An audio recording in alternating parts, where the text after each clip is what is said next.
یہ شاہین کا چھوٹا بھائی ظفر تھا۔ مجھے اپنی نگاہوں پر بھروسہ نہیں ہو رہا کہ تم اس طرح اچانک آ گئے ہو، وہ لرزاں آواز میں بولی۔ اور اکیلا نہیں ہوں، کسی کو ساتھ بھی لایا ہوں۔ عمران نے میری طرف اشارہ کیا۔ میں نے ہیلمٹ اتارا۔ اوہ گاڈ، تابش بھائی آپ، وہ پکاری اور بھاگ کر میرے گلے لگ گئی۔ عمران نے برا سا منہ بنایا۔ ظفر اندر جا چکا تھا۔ عمران شاہین کی طرف دیکھ کر ہولے سے بولا، اگر گلے لگنے کے لیے 4 سال باہر رہنا ضروری ہے تو میں 2.5-3 سال اور گزار آتا ہوں۔ شاہین کے ملیح چہرے پر شفق کا رنگ بکھر گیا۔ وہ کبھی حیرت سے عمران کو اور کبھی مجھے دیکھ رہی تھی۔ پچھلے 3.5-4 سال میں جسمانی طور پر کافی تبدیل ہوا تھا۔ یہ تبدیلیاں شاہین کو حیران کر رہی تھیں۔ آپ بہت بدل گئے ہو تابش بھائی، میں نے پہلے تو آپ کو پہچانا ہی نہیں۔ ایسا لگتا ہے کہ جو پہلے ایک لڑکا تھا وہ مرد بن کر واپس آیا ہے۔ آپ کہاں تھے اب تک؟ پتہ ہے ہم نے کتنا یاد کیا ہے آپ کو، پتہ ہے کتنا پریشان ہوئے ہیں۔ میں نے بہت دعائیں کی تھیں آپ کے لیے۔ اچھا بھائی، میں تو چلتا ہوں، یہاں میرا کیا کام ہے؟ عمران جلے بھنے انداز میں بولا۔ تمہارے لیے بھی کی تھیں، شاہین جلدی سے بولی۔ تمہارے لیے بھی سب پریشان رہے ہیں۔ میں تقریباً روزانہ جان انکل کو فون کرتی تھی، تمہیں کیا پتا؟ اس کی آواز بھرا گئی اور وہ فکر مکمل نہ کر سکی۔ لو بھائی، روندو پروگرام شروع ہونے لگا ہے۔ اچھا یار، نہیں جاتا، بالکل نہیں جاتا۔ اگلے 15-20 سال تک یہیں رہوں گا، بلکہ یہیں اس گیراج میں کھڑا رہوں گا، ہلوں گا بھی نہیں، عمران نے کہا، اور شاہین کے آنسوؤں کو مدھم مسکراہٹ کے بریک لگ گئے۔ اسی دوران میں ظفر واپس آ گیا۔ اس نے کہا، عمران بھائی آپ کب آئے؟ آپ نے تو چکرا کر رکھ دیا ہے، مجھے تو یقین ہی نہیں آ رہا تھا کہ فون پر آپ کی آواز ہے۔ عمران بولا، اس طرح نہیں کہتے کہ یقین نہیں آ رہا تھا، کہتے ہیں کہ مجھے تو وشواس ہی نہ ہی ہوبت تھا کہ میں فون پر آپ کی آواز سنت ہوں۔ جب حیرانی والے فکرے میں یقین کے بجائے وشواس کا شبد استعمال کیا جائے تو فکرے میں بڑی شکتی آ جاوت ہے۔ وہ دونوں مسکرانے لگے۔ شاہین بولی، چلو اس سے کم از کم اتنا تو پتا چلا کہ تم انڈیا سے ہی آ رہے ہو، لیکن پھر وہ ایک دم چپ ہو گئی۔ اس کا دھیان یقیناً اس بندے کی طرف چلا گیا تھا جسے ہم پکڑ کر یہاں لائے تھے۔ اس کے ساتھ ہی صورتحال کی سنگینی کا احساس بھی ہوا۔ وہ سنجیدگی سے بولی، یہاں کھڑے رہنا ٹھیک نہیں، اندر آ جائیں۔ ہم ڈرائنگ روم میں آ گئے۔ اندازہ ہو رہا تھا کہ شاہین اور ظفر کے سوا اس چھوٹے سے گھر میں کوئی نہیں۔ اب اسٹور روم کے مقفل دروازے پر دستک ہونا شروع ہو گئی تھی۔ یقیناً زخمی شخص بے چین ہو رہا تھا۔ عمران نے شاہین سے مخاطب ہو کر کہا، اس بندے سے تھوڑی سی پوچھ گچھ کرنی ہے، 1-1.5 گھنٹہ لگ جائے گا۔ اس دوران میں تم کچھ پکا وکا سکتی ہو، زیادہ تکلف کی ضرورت نہیں، 2-3 ڈشیں کافی رہیں گی۔ میٹھے کے طور پر آئس کریم منگوا لینا، پھل ول تو ہوتا ہی ہے تمہارے فریج میں۔ شاہین بولی، ایک بات کا دھیان رکھنا، یہ زیادہ بڑا گھر نہیں ہے، یہ نہ ہو کہ تمہاری پوچھ گچھ کے دوران میں محلے والوں کو شک ہو جائے۔ ایک بار پہلے بھی تمہاری مہربانی کی وجہ سے مجھے ایک اچھے مالک مکان سے محروم ہونا پڑا تھا۔ گھبراؤ مت، اب ایسا نہیں ہوگا۔ بس تم کچن میں گھس کر دروازہ اندر سے بند کر لو۔ زور کس پر ہوا؟ کچن پر۔ شاہین نے پھیکی سی مسکراہٹ کے ساتھ اسبات میں سر ہلایا۔ وہ دونوں گھر کے عقبی حصے کی طرف چلے گئے۔ میں اور عمران اسٹور روم کی طرف بڑھے۔ عمران نے اپنا پستول ایک بار پھر ہاتھ میں لے لیا تھا۔ اسٹور روم کے اندر اب ہمارے حوالاتی نے چلانا شروع کر دیا تھا، دروازہ کھولو، میں مر رہا ہوں، دروازہ کھولو۔ اس کی آواز میں کرب کی شدت صاف محسوس ہوتی تھی۔ بہرحال اس کی آواز گھر کے برآمدے تک بامشکل ہی پہنچ رہی تھی۔ ہم اسٹور روم میں داخل ہوئے۔ وہ اپنی کلائی دوسرے ہاتھ سے تھامے ایک گوشے میں کھڑا تھا۔ اس کا رنگ زرد نظر آ رہا تھا۔ اندازہ ہوتا تھا کہ کلائی میں کوئی فریکچر وغیرہ ہو چکا ہے۔ عمران نے جاتے ہی اس کے سر پر چپت رسید کی۔ اوئے، تم تو کہتے ہو میں مر رہا ہوں، کیا اس طرح کھڑے کھڑے کوئی مرتا ہے؟ مرنے کے لیے لیٹنا پڑتا ہے، کھینچ کھینچ کر سانس لینی پڑتی ہے، آنکھیں اوپر اٹھانا پڑتی ہیں، اس طرح سے۔ عمران نے باقاعدہ آنکھوں کی پتلیاں اوپر چڑھا کر دکھائیں۔ میری کلائی ٹوٹ گئی ہے، سخت درد ہو رہا ہے، وہ کراہا۔ اپنی کلائی کی تمہیں بڑی فکر ہے، اگر ہمارے سر میں گولی لگتی تو ہمیں درد نہیں ہونا تھا؟ سر میں گولی لگے تو چلا چلا کر گلا بیٹھ جاتا ہے، اور یہ گلا اس کا نہیں بیٹھتا جسے گولی لگی ہو، بلکہ اس کے گھر والوں کا بیٹھتا ہے۔ ذرا دکھاؤ اپنی کلائی، عمران نے کہا۔ اس نے اپنی کلائی عمران کی طرف بڑھائی۔ اس نے ذرا دبا کر دیکھا۔ زخمی ایک بار پھر کراہ اٹھا۔ عمران مجھ سے مخاطب ہو کر بولا، مجھے لگتا ہے کہ ہمارا کام آسان ہو گیا ہے۔ یہاں اسے الٹا لٹکانے کے لیے چھت پر کوئی کنڈا وغیرہ بھی نہیں ہے۔ یہ اپنی اس کلائی کی وجہ سے ہی ہمیں بہت کچھ بتا دے گا۔ اس شخص کا رنگ کچھ مزید زرد ہو گیا۔ وہ کوئی کمزور شخص نہیں تھا، اس کی شکل و صورت گواہ تھی کہ وہ متعدد بار جیل جا چکا ہے۔ اس کی آنکھوں میں شکرے کی سی شفاف چمک تھی۔ عین ممکن تھا کہ وہ اس سے پہلے بھی قتل جیسی وارداتیں کر چکا ہو، لیکن اس وقت وہ خود کو بری طرح گھرا ہوا محسوس کر رہا تھا۔ عمران نے مجھے بتایا کہ اسکول وین میں اس نے خود کو چھڑانے اور چلتی گاڑی سے کودنے کی ایک زوردار کوشش کی تھی، مگر عمران کے سامنے اس کا بس نہیں چلا۔ عمران نے وین میں ہی بری طرح اس کی دھنائی کر دی تھی۔ اگلے 5-10 منٹ میں اس شخص نے ہمیں جو کچھ بتایا، اس سے پتا چلا کہ اس کا نام رشید عرف چھیدہ ہے۔ وہ ہسٹری شیٹر ہے اور پیسے لے کر کام کرتا ہے۔ اس کام کے لیے اسے بہاولپور کے کسی بندے نے ایک واقف کار کے ذریعے 1 لاکھ کی رقم بھجوائی تھی۔ باقی 2 لاکھ روپیہ اسے کام ہونے کے بعد ملنا تھا۔ کام ہمیں قتل کرنا ہرگز نہیں تھا، بلکہ ڈرانا یا زخمی کرنا تھا، وغیرہ وغیرہ۔ اس خبیث کی شکل ہی بتا رہی تھی کہ وہ بک رہا ہے۔ اس کی باتوں میں سچ اتنا ہی ہے جتنا آٹے میں نمک ہوتا ہے۔ پتہ نہیں کیوں اس بندے کی شکل مجھے کچھ شناسا سی لگ رہی تھی۔ پھر ایک اور چیز سامنے آئی اور اس نے میرا دماغ چکرا کر رکھ دیا۔ اسکول وین میں عمران کے ساتھ زوردار کھینچا تانی کے دوران میں چھیدے کے کوٹ کی ایک آستین کوہنی تک ادھڑ گئی تھی۔ یہ آستین ذرا سی اوپر ہوئی تو مجھے چھیدے کے بازو پر کٹ کا ایک لمبا نشان نظر آیا۔ یہ تیز دھار آلے کا ایک قوس نما پرانا زخم تھا، ٹانکے بھی لگے ہوئے تھے۔ یہ بھی ممکن تھا کہ ماضی میں یہاں سے گولی وغیرہ نکالنے کے لیے کوئی آپریشن کیا گیا ہو۔ بہرحال یہ سب کچھ پوچھنے کی نوبت نہیں آئی۔ میری آنکھوں کے سامنے دھند سی پھیل گئی۔ 4 سال پہلے کے مناظر میری نگاہوں کے سامنے شعلوں کی طرح پھیل گئے۔ میرے دل نے پکار کر کہا، یہ بندہ ان سفاق غنڈوں میں شامل تھا جنہوں نے ماں جی کو درد کے سمندر میں غرق کر کے مجھ سے فرح اور عاطف کا پتہ پوچھنے کی کوشش کی تھی۔ فلیش بیک میں وہ خونی سین آنکھوں کے سامنے چلنے لگے۔ ماں جی کے درد سے بھرے ہوئے کندھے کو بے رحمی سے جھنجھوڑا جا رہا تھا۔ وہ چلا رہی تھی، تڑپ رہی تھی۔ پھر ان کے ایک کندھے میں بریٹا پسٹل کی گولی اتار دی گئی تھی۔ جن افراد نے ماں جی کو دبوچا ہوا تھا ان میں یہ زخمی بازو والا بندہ بھی شامل تھا۔ میری نگاہوں کے سامنے زخم کا یہ نیم گول نشان ایک انمٹ ثبوت بن کر چمکنے لگا۔ میں نے ایک بار پھر دھیان سے چھیدے کی صورت دیکھی۔ اس کی صورت نے میرے اخذ کیے ہوئے نتیجے کو تقویت دی۔ میرے اندر تہلکا سمجھ گیا۔ ایک سرخ چادر سی تھی جو میری نگاہوں کے سامنے تن گئی۔ میں دیوانگی کے عالم میں چھیدے پر جا پڑا۔ حرامزادے، کتے، قاتل! میرے منہ سے بے ساختہ پتہ نہیں کیا کچھ نکل رہا تھا۔ اگلے 1 منٹ میں نے چھیدے کو روئی کی طرح دھنک دیا۔ وہ اچھل کر دیواروں سے ٹکرایا۔ اس کا جبڑا ٹوٹ کر لٹک گیا، چہرہ لہو لہان ہو گیا۔ اس کا ہاتھ کلائی سمیت خوفناک انداز میں جھولنے لگا۔ یہ وہی کلائی تھی جس میں کچھ دیر پہلے عمران کے مروڑنے کی وجہ سے فریکچر ہوا تھا۔ عمران خود بھی ہکا بکا تھا۔ وہ چھیدے کو مجھ سے چھڑانے کی کوشش کر رہا تھا۔ بس کر تابی، یہ مر جائے گا، چھوڑ دے۔ لیکن میرے سر پر خون سوار تھا۔ پچھلے 4 سال سے جو آگ سینے میں دہک رہی تھی وہ شعلوں میں بدل گئی تھی اور اس کی ساری تپش رشید عرف چھیدے کی طرف منتقل ہو رہی تھی۔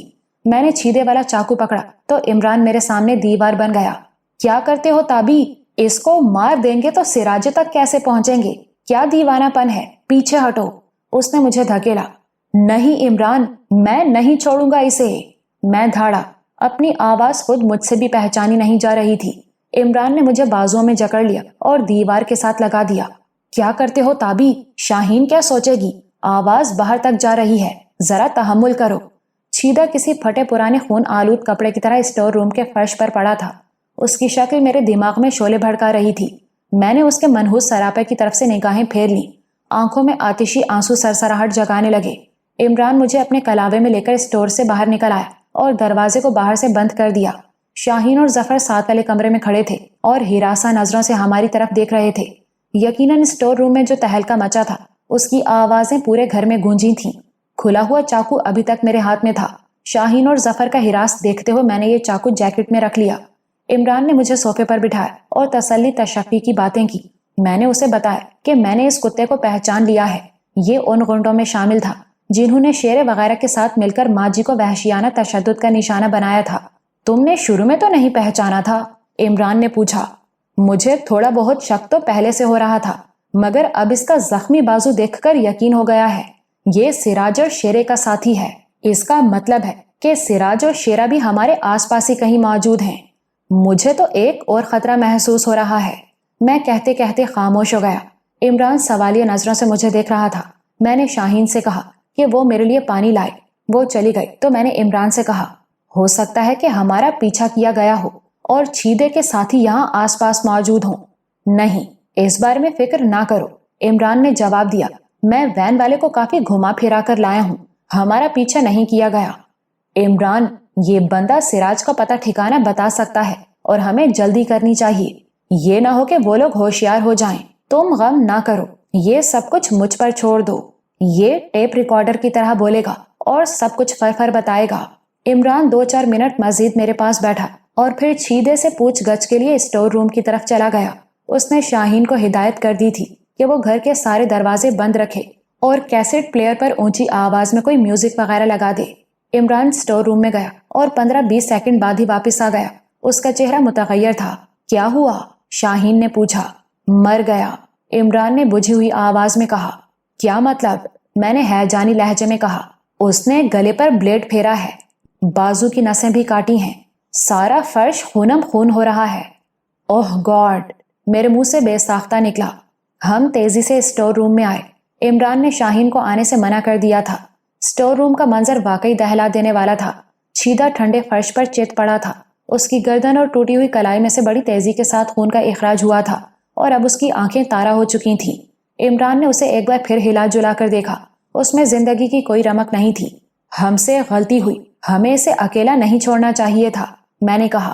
عمران نے اسبات میں سر ہلایا۔ اس کا خودکشی کرنا اس بات کا ثبوت ہے کہ یہ واقعی ان لوگوں میں شامل تھا جنہوں نے تمہاری والدہ پر بہیمانہ تشدد کیا، اور یقیناً یہ ہمیں سراج اور شیرے کا اتا پتہ بھی بتا سکتا تھا۔ اسے پتا تھا کہ ہم اس کی کھال اتار کر بھی اس کی زبان کھلوا لیں گے۔ اس نے مرنا آسان سمجھا۔ ہم نے اسے گھسیٹ کر خشک فرش پر کیا اور اس کے اوپر ایک چادر ڈال دی۔ اب اس کا کیا کرنا ہے؟ میں نے پریشان لہجے میں عمران سے پوچھا۔ لاش غائب کرنا پڑے گی، اور کیا؟ لیکن کیسے؟ سوچ لیتے ہیں، زیادہ پریشان صورت نہ بناؤ، عمران نے تسلی آمیز لہجے میں کہا۔ دروازے کو مقفل کر کے ہم باہر آ گئے۔ شاہین اور ظفر کے چہرے دھواں ہو رہے تھے۔ عمران نے نارمل نظر آنے کی کوشش کی۔ اس کے رویے سے شاہین اور ظفر کو بھی کچھ حوصلہ ہوا۔ وہ بولا، اس بندے کی موت پر زیادہ سوگوار ہونے کی ضرورت نہیں، یہ ایک قاتل کی موت ہے۔ ابھی ہمارے پاس کافی وقت ہے اس کی لاش سے نمٹنے کے لیے، لہٰذا ہم پہلا کام پہلے کریں گے۔ بھوک میں دماغ بھی ٹھیک سے کام نہیں کرتا، اس لیے پہلے پیٹ پوجا پھر کام دوجا۔ میرے کانوں میں چھیدے کے الفاظ گونجنے لگے۔ اس نے شروع میں خود کو کرائے کا غنڈہ ظاہر کیا تھا اور بتایا تھا کہ اس نے کسی کے کہنے پر ہمیں صرف ڈرانے دھمکانے کے لیے فائر کیے تھے، لیکن اب یہ بات ثابت ہو چکی تھی کہ وہ نہایت خطرناک شخص اور سراج کے قریبی کارندوں میں سے تھا۔ یقیناً آج اس نے ہم دونوں کو موت کے گھاٹ اتارنے کے لیے ہی ہمارے راستے میں گھات لگائی تھی، لیکن اب وہ خود موت کے اندھیرے میں اتر چکا تھا۔ عمران کو پورا یقین تھا کہ چھیدہ پیر تھانوی صاحب کی کوٹھی سے ہمارے پیچھے نہیں لگا ہے۔ عمران کے خیال کے مطابق ہمیں راستے میں کہیں دیکھا گیا تھا اور ہمارا پیچھا شروع کیا گیا تھا۔ بعد ازاں یہ اندازہ درست نکلا۔ یہ بھی پتا چلا کہ ہمارے پہچانے جانے میں عمران کی موٹر سائیکل نے بھی کردار ادا کیا تھا۔ گھر کے اسٹور روم میں خون آلود لاش پڑی ہو تو اطمینان سے کھانا کیسے کھایا جا سکتا ہے؟ عمران کے اصرار کے باوجود ہم نے کھانے کا پروگرام کینسل کیا۔ میں نے علیحدگی میں جا کر عمران کو سمجھایا کہ ہمیں لاش سمیت جلد از جلد یہاں سے نکل جانا چاہیے۔ بہت خوب، کتنی دلیری والی بات کی ہے تم نے۔ اور شاہین کو یہاں خطرے میں چھوڑ کر چلے جائیں؟ خطرہ کیسا؟ تم ہی تو کہہ رہے ہو کہ ممکن ہے یہ گھر سراج اور اس کے ہرکاروں کی نظر میں آ چکا ہو، عمران نے کہا، اور تم نے میرے اس خیال کو بالکل رد کر دیا تھا۔ لیکن اندیشہ تو بہرحال اندیشہ ہی ہوتا ہے۔ پھر ہم اس اسکول وین والے کی طرف سے بھی پوری طرح غافل نہیں ہو سکتے۔ اس کی نیت میں کوئی فطور آ گیا تو پھر؟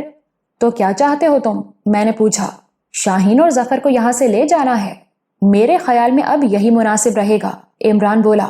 اگلے 5 منٹ میں عمران نے شاہین اور ظفر کے لیے نادر شاہی حکم جاری کر دیا کہ وہ ابھی اور اسی وقت یہ گھر چھوڑیں گے اور ان کے ساتھ جائیں گے۔ لیکن کتنی دیر کے لیے؟ شاہین نے پریشان ہو کر پوچھا۔ اس کے نہایت چمکیلے بلوری رخسار قدرے دھندلے نظر آ رہے تھے۔ بس 2-4 دن کے لیے، عمران نے کہا۔ میں نے اندازہ لگایا کہ عمران جھوٹ بول رہا ہے، شاید وہ شاہین اور ظفر کو مستقل طور پر یہاں سے لے جا رہا تھا۔ اس نے ان سے کہا کہ وہ ذاتی استعمال کی کچھ چیزیں لے لیں اور گھر کو تالا لگا دیں۔ موجودہ صورتحال میں شاہین کا حوصلہ قابل ذکر تھا۔ ایک طرح سے ہم دونوں شاہین اور ظفر کے لیے بلائے ناگہانی ثابت ہوئے تھے۔ وہ اچھے بھلے سکون سے بیٹھے تھے۔ اب نہ صرف ان کے گھر میں ایک خونچکا لاش پڑی تھی، بلکہ انہیں فوراً گھر بھی چھوڑنا پڑ رہا تھا۔ اس کے باوجود میں دیکھ رہا تھا کہ شاہین کے چہرے پر زیادہ تردد نہیں تھا۔ وہ عمران کی ہدایات پر عمل کر رہی تھی۔